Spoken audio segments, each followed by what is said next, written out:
लखनपुर गांव में भूषण नाम का एक जमींदार रहता था। वो बड़ा भोजन प्रिय था। अपने ही घर में एक बड़ा सा रसोई घर भी बनवाया था। बावर्ची उस जमींदार को हर दिन एक नया पकवान बनाकर खिलाता था। इस प्रकार जमींदार एक दिन रसोई घर में बन रहे पकवानों को देखने जाता है। क्या बात है, क्या कर रहे हैं? जमींदार जी, आपके लिए खाना बन रहा है। क्या बना रहे हो? आपके लिए एक खास पकवान बना रहे हैं मालिक। हाँ तो ठीक है, अच्छे से बनाना, एकदम बढ़िया स्वादिष्ट बनाना। आप ही देखेंगे ना मालिक, एक बार आप चखेंगे तो बार बार मांगेंगे। अगर ऐसा ही है तो ठीक है, जो सब्जी अगर मजेदार बने, उसे मुझे पसंद आ जाए तो एक बढ़िया तोहफा भी दूंगा। तोहफे की बात सुनकर बड़ी खुशी से खाना बनाकर जमींदार को खिलाते हैं।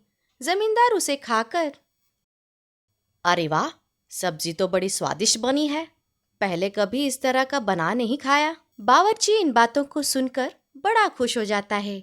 जमींदार जी जेब में से थोड़े पैसे निकालकर बावर्ची को देते हैं। धन्यवाद मालिक। इस तरह बावर्चियों से 4 पहर तरह तरह के पकवान बनवाकर खाकर आनंद लेता था। भूख ना रहने पर भी कुछ ना कुछ बनवाता था। हर दिन नए नए पकवान और स्वादिष्ट भोजन का आदत पड़ गया है, इसलिए भूख शब्द का अर्थ ही भूल गया। आगे आगे जमींदार को कुछ भी स्वादिष्ट नहीं लगने लगा। एक दिन सभी बावर्ची नए नए व्यंजन बनाकर जमींदार के पास ले जाते हैं। वो सब खाकर जमींदार कोई भी व्यंजन स्वादिष्ट नहीं बना।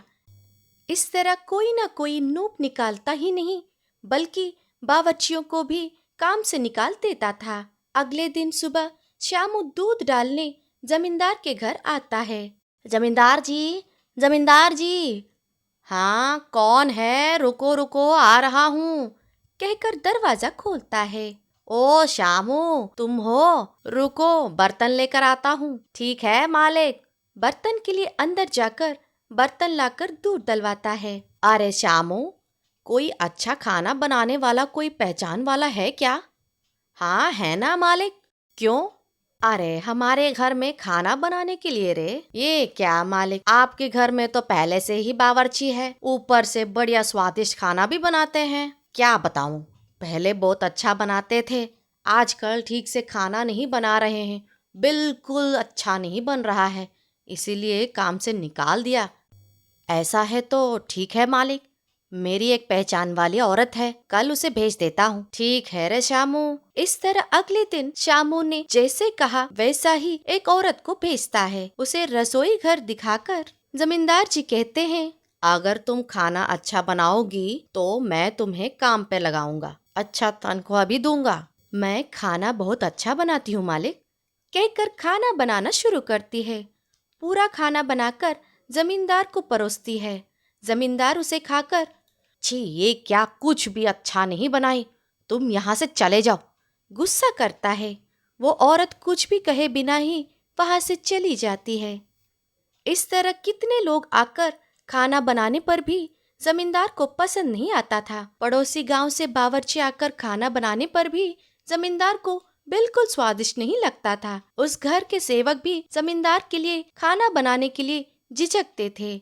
एक दिन जमींदार, किसी का भी बनाया हुआ खाना अच्छा नहीं लग रहा है, इस बार पड़ोसी राज्य से कम बावर्ची को बुलवाना पड़ेगा, मन में सोचता है। इस तरह एक दिन जमींदार के घर के नौकर इस तरह आपस में बात करने लगते हैं। अरे सुब्बू, परसों पड़ोसी गांव में एक शादी पे गया था रे, क्या स्वादिष्ट पकवान खिलाए उन लोगों ने, मजा आ गया खाकर। उस गांव में इतना स्वादिष्ट खाना बनाने वाला बावर्ची कौन है? वो उस गांव का नहीं है, पड़ोसी राज्य से आया है दुल्हन की तरफ से।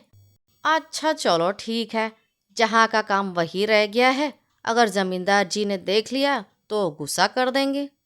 वही खड़े जमींदार उनकी बातें सुनकर, अरे ओ शंकर, अरे ओ शंकर, इधर आओ तो जरा।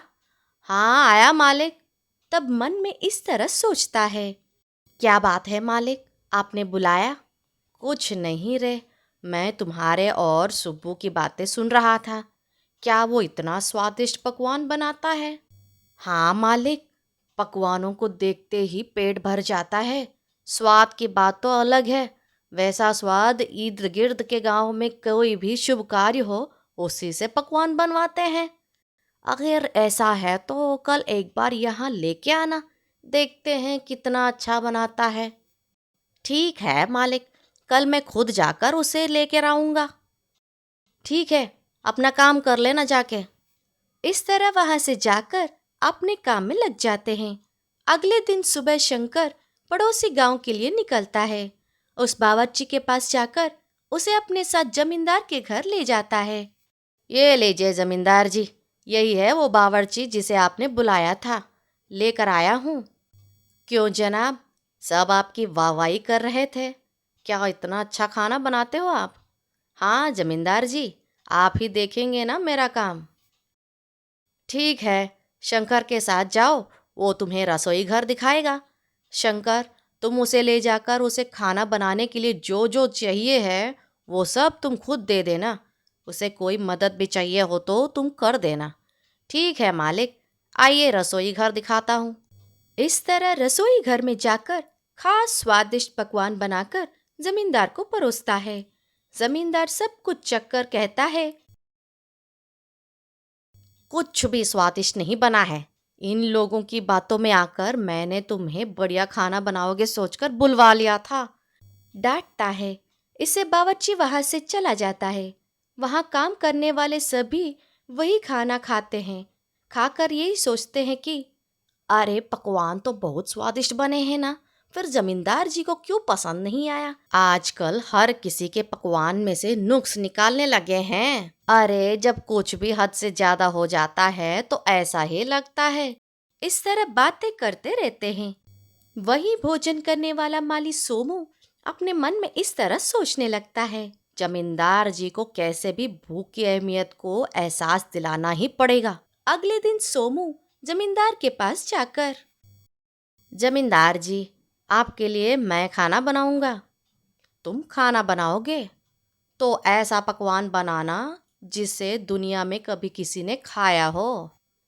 जमींदार जी, आप कभी भी ना चखा एक झोल है, उसका नाम भूख का झोल है।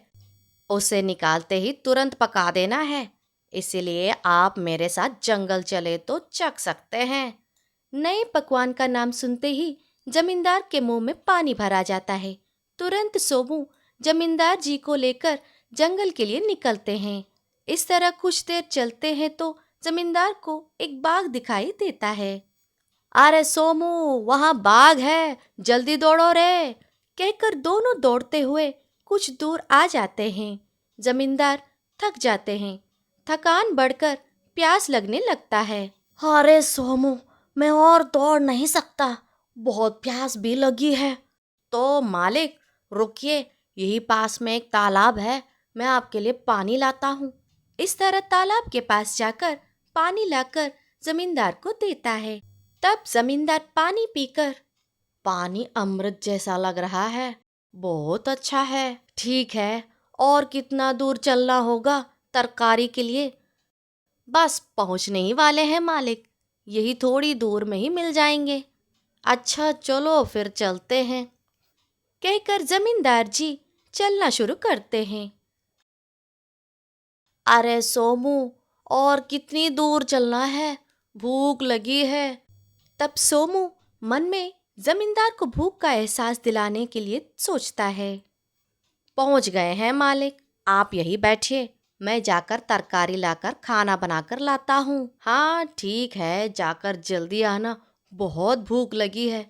तब सोमू जरा बगल में जाकर अपने साथ लाए प्याज से एक झोल बनाकर जमींदार को खिलाता है।